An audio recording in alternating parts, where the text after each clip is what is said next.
Gente, tá na moda, tá todo mundo falando, e eu acho importante a gente conversar sobre pais narcísicos. Eu sou Fernanda Brito, sou psicóloga e psicanalista, vou conversar com vocês hoje sobre esse assunto, mas sobre vários assuntos de saúde, principalmente saúde psicológica, que é a saúde do corpo todo também. Vocês curtam a gente aqui na Desenvolviver. Bom, então acho que vocês já sabem do que eu tô falando, tá muito em alta todo o assunto da Larissa Manoela, que é basicamente uma menina que trabalhou como atriz mirim, cantora e tal, desde muito pequenininha. E hoje ela deu, as semanas retrasadas e passada, ela deu uma entrevista para o Fantástico, dizendo que os pais não davam autonomia sobre o dinheiro dela.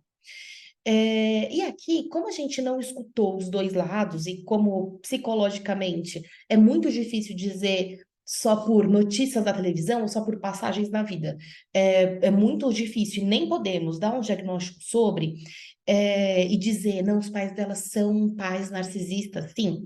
Eu vou falar aqui de uma forma geral. O que quer dizer esse termo, né? Primeiro, o que quer dizer pessoas narcísicas?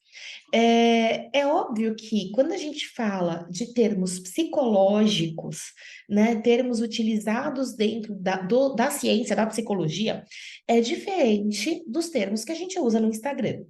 Então, o narcisismo, ele é um termo estudado por Freud e ele vem de uma forma, óbvio que eu estou dizendo aqui de uma forma mais simplista, mas sim, de uma forma simplista de uma pessoa que tem todos os desejos e todas as ações voltadas para si, para o próprio prazer, enfim, para as questões dela mesma, que ela se vê em todo lugar, então tudo é sobre ela. Se as pessoas estão chorando porque estão tristes por ela. Então, de uma forma simplista, é isso. Quando a gente fala de pais narcisistas, é, entra num lugar diferente. Por que diferente? Porque tá na Bíblia. Então a gente tem uma formação muito católica aqui no Brasil, né? Não dá para fugir disso. Tanto que vocês veem esses comentários na internet de que honrar pai e mãe, né? Primeiro pai e mãe. Então a gente vem nessa cultura de que pai e mãe precisa ser honrado independente das ações deles. Por mais que eles sejam egoístas, por mais que eles sejam, a gente não pode partir do princípio, gente, que todo pai e mãe é igual. Então, quando a gente fala, ai, toda mãe é igual, mãe só muda de endereço, é uma forma de falar. Porque, na verdade, não são iguais. As mães e os pais não são iguais. Então, óbvio que tem mães e pais que amam incondicionalmente, tem mães e pais que aprendem a amar, tem mães e pais que não amam, que só conseguem olhar para o. Ou amam, mas ainda assim só conseguem olhar para o próprio umbigo. Existem mães e pais que colocam filhos no mundo para satisfazer a si mesmo.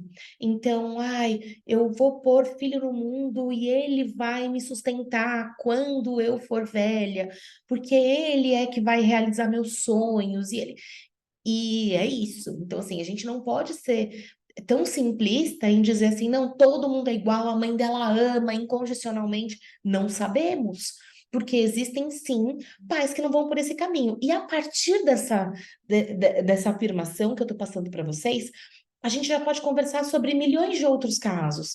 Porque o quanto a gente sofre, ou as pessoas sofrem, porque tem uma relação ruim com a mãe e com o pai, porque não olha para a mãe como a mulher maravilhosa, porque talvez a mãe não esteja nesse lugar, né? Talvez a mãe não cumpriu esse papel e a gente se cobra por não ter a relação que está escrita nos livros, que está na novela da Globo, que e o quanto isso vai fazendo mal para a gente. O quanto a gente tem que ter a relação que é permitida ter, que é possível, e não a relação que vocês acham que as pessoas esperam de vocês. Porque é óbvio, todo mundo espera que, ai, filho precisa se ajoelhar para pai e mãe.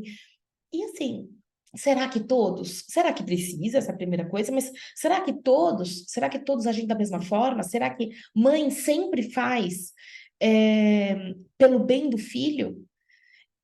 Até porque, gente, mãe é humana, né? Vocês lembram disso? Assim, às vezes.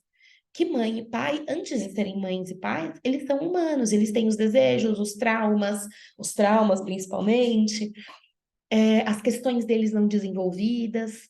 Então, a gente precisa pensar um pouco nisso. E agora, passando por um outro lado, para o lado das mães e dos pais, é, que tá tudo bem a gente não olhar para o filho 100% do tempo, né? Tá tudo bem a gente ficar chateado, tudo bem a gente sentir raiva, tudo bem, porque como mães e pais, a gente também se cobra por achar que não é o suficiente, achar que não ama o suficiente, achar que não deu o suficiente.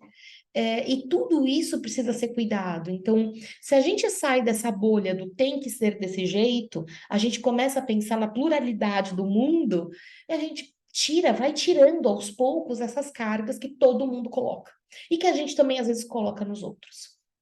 Espero ter ajudado. Se quiserem falar mais sobre esse assunto, comentem aqui embaixo. Um beijo.